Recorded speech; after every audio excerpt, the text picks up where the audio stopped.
Alright, here we are. This is going to be a 1,782 mile review of the 2018 Honda CBR500R. So, got this in March 2019.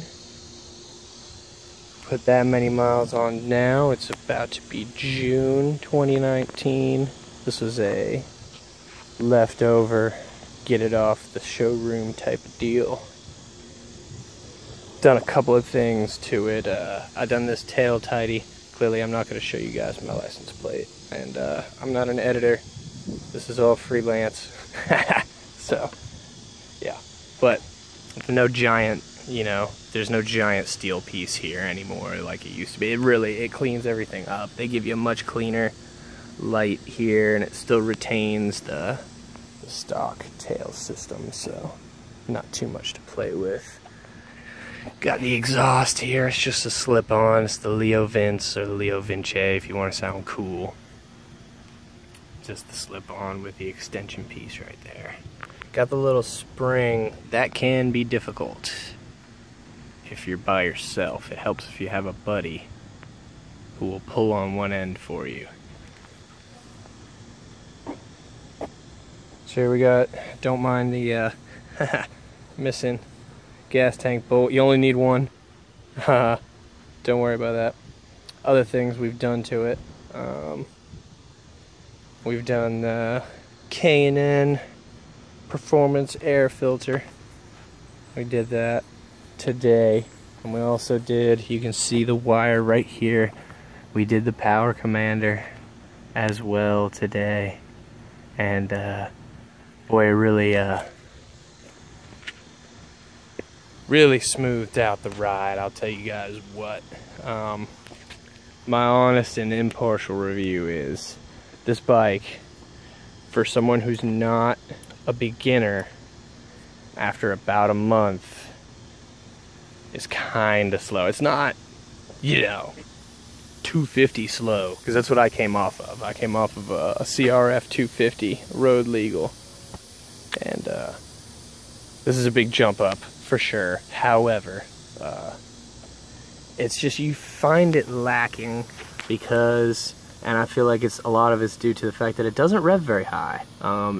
It revs out at 8,500, and I came from the 250, and that was revving out at, I think it was 10.5, so you could string it out a whole lot more if you really wanted to.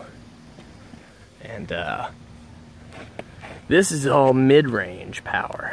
It's mostly in between, I'd say, I don't know, you really get your power out of like in between 4,500 RPM and about 6,500 RPM. That's where most of your power is going to be, and that's where all your usable power is anyway. That's when it's going to pull.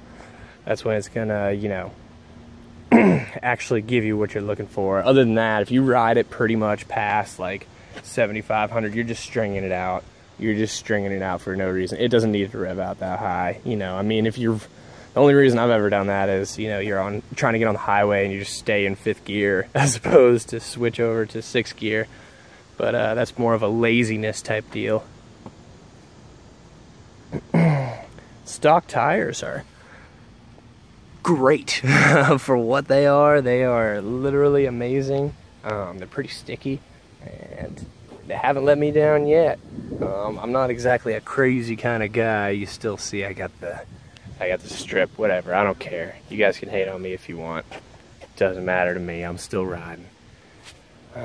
We can bust it over real quick and be able to hear the exhaust real fast.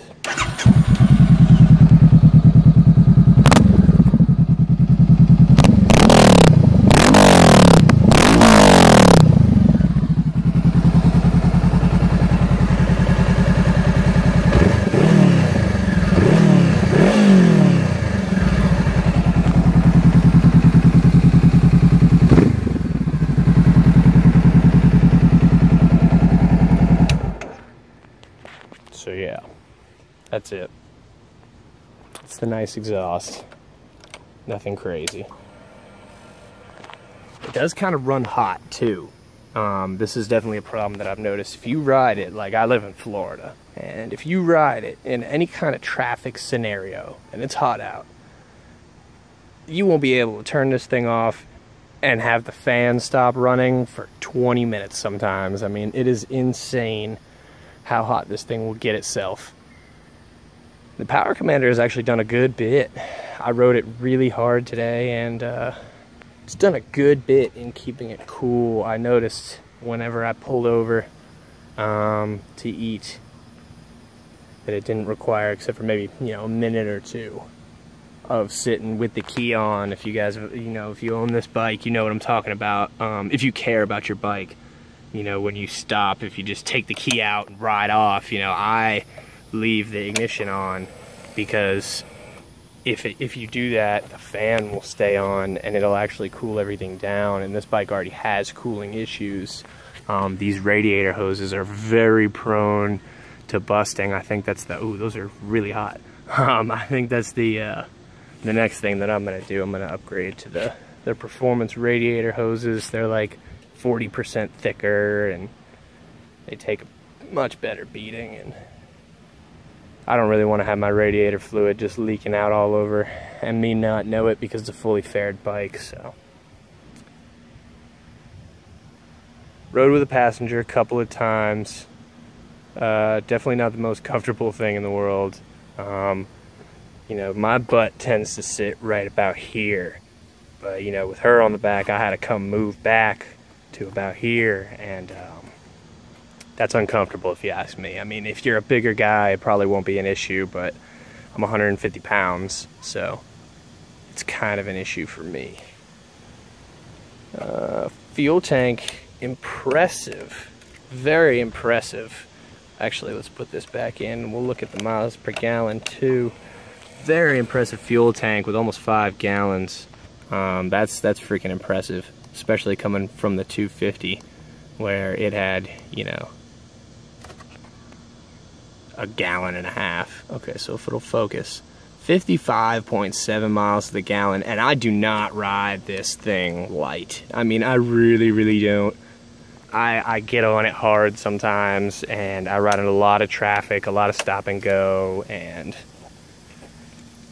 55 miles to the gallon is just killing it, man. I mean, I ride it to work 4 days, and I don't need to fill it up, and I'm riding, you know, 40 miles back and forth. So it's a good little commute. Definitely not suffering on the gas. The brakes are something I definitely want to improve. Really, honestly, it's not the front. The front's just fine if you ask me, it's the rear. The rear just suffers for pressure, and then you over pressurize it, and then it locks the tire.